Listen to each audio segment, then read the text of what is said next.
Edward's Day Out. Once upon a time there was a little engine called Edward. He lived in a shed with 5 other engines.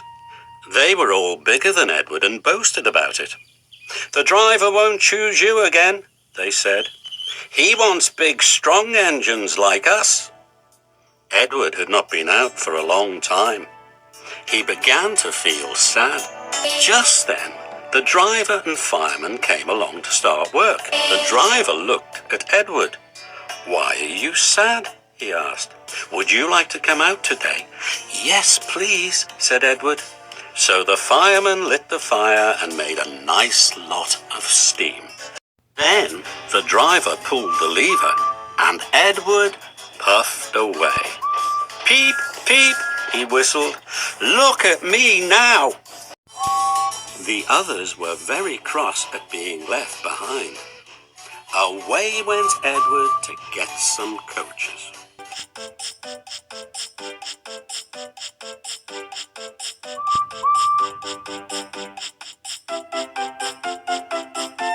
"Be careful, Edward," said the coaches. "Don't bump and bang us like the other engines do." So Edward came up to the coaches very, very gently, and the shunter fastened the coupling. "Thank you, Edward," said the coaches. "That was kind. We are glad you are taking us today." Then they went to the station, where the people were waiting. "Peep, peep," whistled Edward. "Get in quickly, please." So the people got in quickly, and Edward waited happily for the guard to blow his whistle and wave his green flag. He waited and waited. There was no whistle, no green flag. "Peep, peep, peep, peep. Where is that guard?" Edward was getting anxious. The driver and fireman asked the station master, "Have you seen the guard?" "No," he said. They asked the porter, "Have you seen the guard?" "Yes, last night," said the porter. Edward began to get cross. "Are we ever going to start?" he said. Just then a little boy shouted, "Here he comes!" And there the guard was, running down the hill with his flags in one hand and a sandwich in the other. He ran onto the platform, blew his whistle, and jumped into his van. Edward puffed off.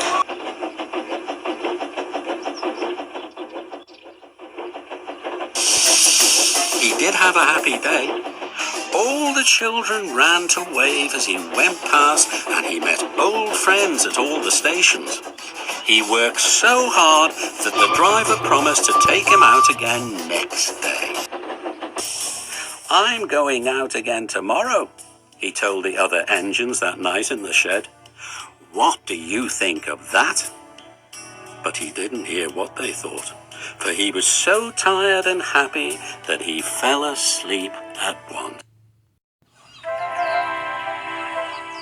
One of the engines in Edward's shed was called Gordon. He was very big and very proud. "You watch me this afternoon, little Edward," he boasted, "as I rush through with the express. That will be a splendid sight for you." Just then his driver pulled the lever. "Goodbye, little Edward," said Gordon as he puffed away. "Look out for me this afternoon." Edward went off too, to do some shunting. Edward liked shunting. It was fun playing with trucks. He would come up quietly and give them a pull. "Oh, oh, oh, oh, oh," screamed the trucks. "Whatever is happening?" Then he would stop and the silly trucks would go bump into each other. "Oh, oh, oh, oh," they cried again. Edward pushed them until they were running nicely, and when they weren't expecting it, he would stop. One of them would be sure to run on to another line. Edward played till there were no more trucks. Then he stopped to rest. Presently he heard a whistle. Gordon came puffing along very slowly and very crossly.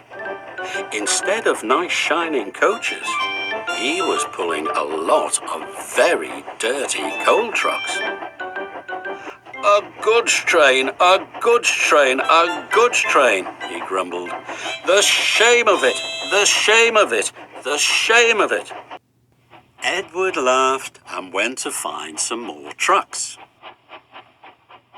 Soon afterwards, a porter came and spoke to his driver. "Gordon can't get up the hill. Will you take Edward and push him, please?" They found Gordon halfway up the hill and very cross. His driver and fireman were talking to him severely. "You are not trying," they told him. "I can't do it," said Gordon. "The noisy trucks hold an engine back so. If they were coaches now, clean, sensible things that come quietly, that would be different." Edward's driver came up. "We've come to push," he said. "No use at all," said Gordon. "You wait and see," said Edward's driver. They brought the train back to the bottom of the hill. Edward came up behind the brake van, ready to push.